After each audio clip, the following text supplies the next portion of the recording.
Olá, sejam bem-vindos! Hoje o nosso tema é um tema muito interessante. Nós vamos falar sobre horas extras, sobre intervalo entre a jornada, banco de horas, compensação de jornada, como é que fica o direito a horas extras e quais são as mudanças introduzidas com a reforma trabalhista com relação às horas extras. Primeiro nós temos que entender que houve uma alteração pela Lei 13.467 de julho de 2017, que foi a reforma trabalhista, que entrou em vigor em novembro de 2017. E aí, como é que ficam essas mudanças? Do ponto de vista do direito, nós temos duas situações. Todos os contratos de trabalho anteriores a novembro de 2017 permanecem pela lei antiga. E os contratos de trabalho, mesmo aqueles vigentes em que as pessoas continuaram trabalhando, de novembro de 2017 para frente, até os dias de hoje, são regrados pela nova lei, pela reforma trabalhista. Ou seja, quem começou a trabalhar desde antes da reforma trabalhista trabalha, hoje ainda, ele tem um período regido pela lei anterior e tem um período regido pela lei agora atual, que é a reforma trabalhista. Como é que funciona a jornada de trabalho? Pela lei, nós temos uma definição, no máximo 8 horas diárias e 44 horas semanais. Isso é o que diz a Constituição Federal. Como é que é distribuída essa carga horária? Geralmente as pessoas trabalham de segunda a sexta 8 horas diárias e no sábado trabalham durante 4 horas. Essa é mais ou menos a jornada padrão comercial. Ou tem empresas que adotam um regime de 40 horas. A pessoa trabalha 8 horas diárias de segunda a sexta. Vai depender do contrato, porque nós temos a legislação que diz o quê? Que diz a carga horária máxima, mas os contratos de trabalho podem dispor de forma diferente. Você pode ter contrato de 40 horas, você pode ter contrato de 30 horas, você pode ter contrato de 20 horas. Cada um é estipulado de acordo com a empresa, de acordo com o tipo de trabalho. O que passou disso, ou seja, o que você superar de 44 horas semanais, o que você superar de 8 horas diárias é considerado como extra. Isso é o que diz a lei. Porém, nós temos também os acordos e convenções coletivas. Nos acordos e convenções coletivas das categorias dos sindicatos, pode haver negociação com relação à carga horária, pode haver compensação de jornadas, pode haver banco de horas, a tal da jornada 12 por 36, enfim, os acordos e convenções coletivas têm a liberdade de transacionar sobre a questão de horas. Ah, mas e aí, professor Felipe, como é que eu vou saber? Bom, você tem que ver a qual categoria profissional que você pertence, e ir lá no site do seu sindicato e buscar o acordo ou convenção coletiva da sua categoria. Lá você vai saber exatamente se existem normas específicas com relação à carga horária. Porque tem sindicatos também que não tem isso, que não tem essas convenções, esses acordos estipulando carga horária, porque não é uma obrigação. Sindicatos podem ter ou podem não ter. Sindicatos pequenos que vocês não conseguem encontrar as normas na internet, que às vezes não tem infraestrutura, né? Vocês podem achar isso no site do Ministério do Trabalho. Entra lá no ícone mediador do Ministério do Trabalho e lá você tem os acordos e convenções coletivas homologados. Sempre que existir um acordo ou convenção coletiva, para ele ter validade, tem que estar obrigatoriamente homologado no Ministério do Trabalho. Então, se ele é um acordo coletivo válido, clica lá que ele vai estar lá com certeza do site do Ministério do Trabalho. Se ele não tiver, é porque não existe, porque não está homologado, ok? Bom, vamos tratar agora do primeiro item, o banco de horas. O que é um banco de horas? Banco de horas é um sistema ao qual você pode ter créditos de horas e você pode ter débitos também. Então, no dia que você trabalha mais do que a sua jornada, de 8 horas, por exemplo, você fica com crédito. O dia que você trabalha menos, você desconta lá do banco de horas. Isso é regular, existe previsão legal. Porém, antes da reforma trabalhista, o banco de horas só era válido quando existisse um acordo ou convenção coletiva estipulando. Depois da reforma trabalhista, o que a lei da reforma trabalhista diz? Diz que agora o banco de horas é válido, mesmo feito entre acordo individual entre patrão e empregador, é claro, tem que ser escrito e assinado, né? Não pode ser de boca. Então, antes da reforma trabalhista, banco de horas só por acordo ou convenção coletiva, só por meio de sindicato. Pós-reforma trabalhista, o acordo de banco de horas pode ser feito entre empregado e empregador, assinado na própria empresa. Isso é o que diz a lei. E aí tem uma condição. A reforma trabalhista diz o quê? Que esse banco de horas feito na empresa tem no máximo 6 meses para você de validade. Ou seja, se você fez um banco de horas, chegou a 6 meses, o empregado tem créditos que ele não tirou, você tem que pagar aquelas horas para o empregado. Ou dar as horas antes de completar os 6 meses, não pode passar 6 meses. Segundo ponto, compensação de jornada. O que é compensação de jornada? É diferente do banco de horas, porque o banco de horas é uma coisa permanente, dura 6 meses. Compensação de jornada é uma coisa mais eventual. Como é que funciona a compensação de jornada? Você eventualmente trabalha 1 ou 2 horas a mais e o teu patrão te compensa aquilo ali. Vamos dizer que você trabalhou aí numa semana 2 horas, na outra 3 horas, na outra 5 horas. Você passou 3 semanas trabalhando e tem 8 horas a mais de crédito. Aí quando chega na 4ª semana, por exemplo, o teu patrão diz, olha, você está com crédito de 8 horas, vou te dar sexta-feira aqui para você viajar. É mais ou menos isso, uma compensação de jornada. É uma coisa eventual. A reforma trabalhista diz o quê?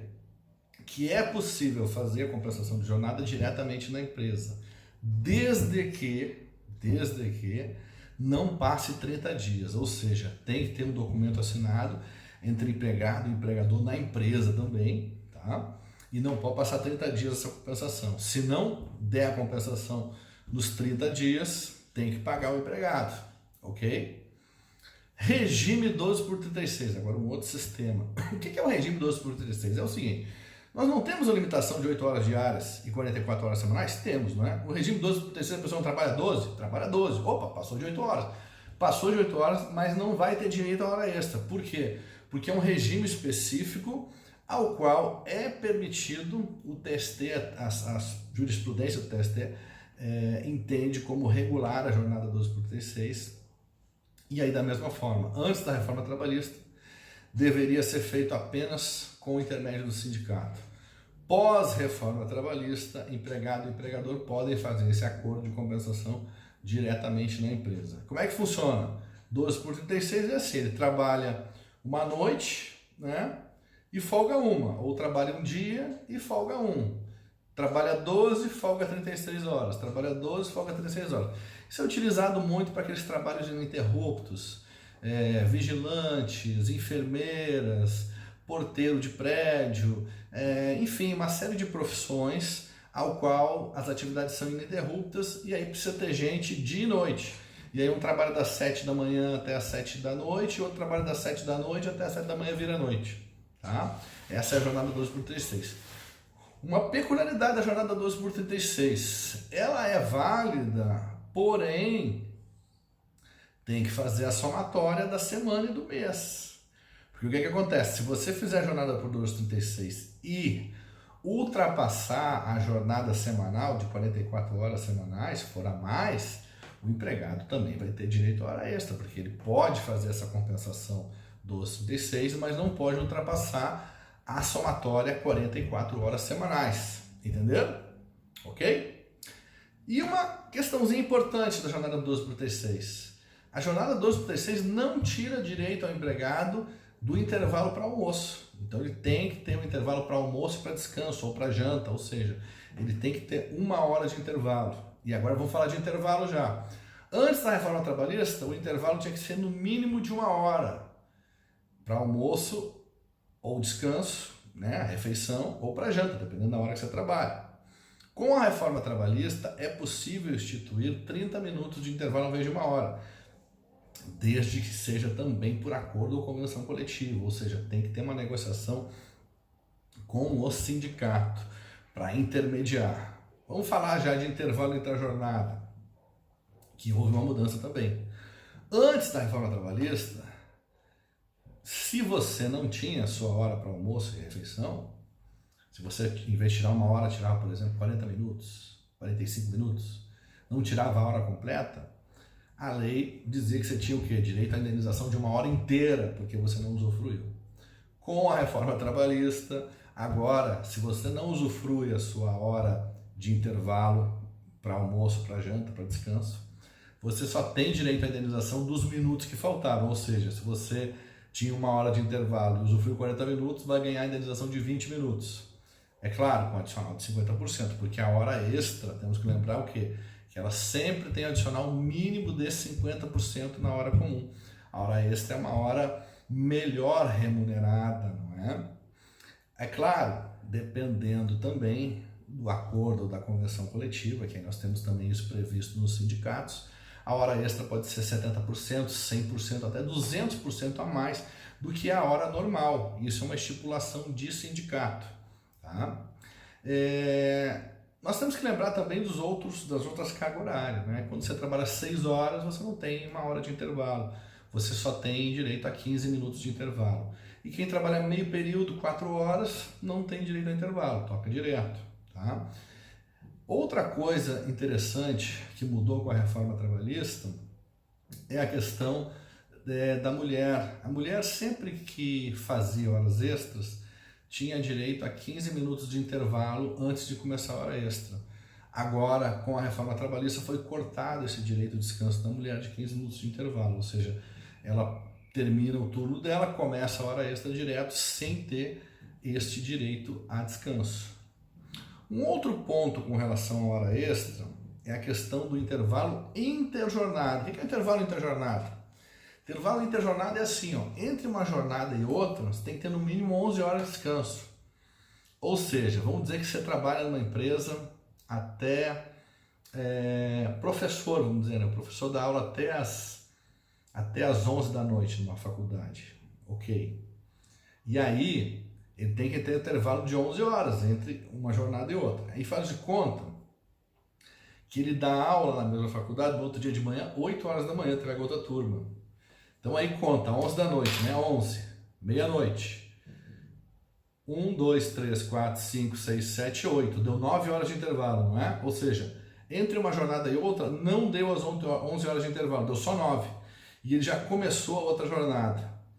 Por não ter respeitado este intervalo mínimo de 11 horas entre uma jornada e outra, esse horário dele, às 8 horas da manhã que ele vai trabalhar, vai ser considerado como hora extra, porque não respeitou o intervalo interjornadas, tá? Então, entre uma jornada e outra, se o empregado trabalha até a noite numa empresa e pega de manhã, não teve esse intervalo mínimo, ele também tem direito a essa hora extra.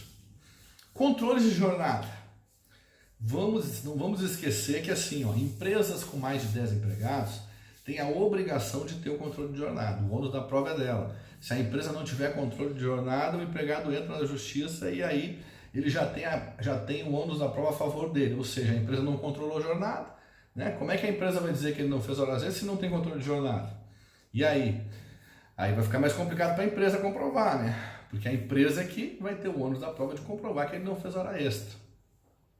Outra coisa, jornada britânica. O que é isso? É quando você tem os controles de horário sempre está no mesmo horário. 8 ao meio-dia, 2 às 6. 8 ao meio-dia, 2 às 6. 8 ao meio-dia, 2 às 6. Quem é que trabalha dessa forma? Ninguém. Isso não é uma realidade. Não é? Porque as pessoas chegam minutos atrasados, ou minutos mais cedo, ou minutos antes. Isso é que é a normalidade. Esse horário britânico, que é anotado nas folhas de ponto, ele não é considerado como uma prova válida no Justiça do Trabalho. Se a empresa apresenta essas folhas de ponto com horário britânico, o juiz vai entender que não é uma prova válida e vai mandar a empresa pagar hora extra sim. Uma outra coisa, por exemplo, com relação à comprovação dessas horas, é o seguinte: tem muito empregado que assina a folha de ponto num dia só, né? Ou então uma vez por semana, pega e assina o mês todo. Existe uma perícia técnica do Poder Judiciário que se chama perícia grafodocumentoscópica. Com essa perícia, o perito pode identificar se o empregado assinou tudo no mesmo dia ou uma vez por semana. O que acontece com essa folha de pontos se existia perícia grafodocumentoscópica dentro de um processo judicial?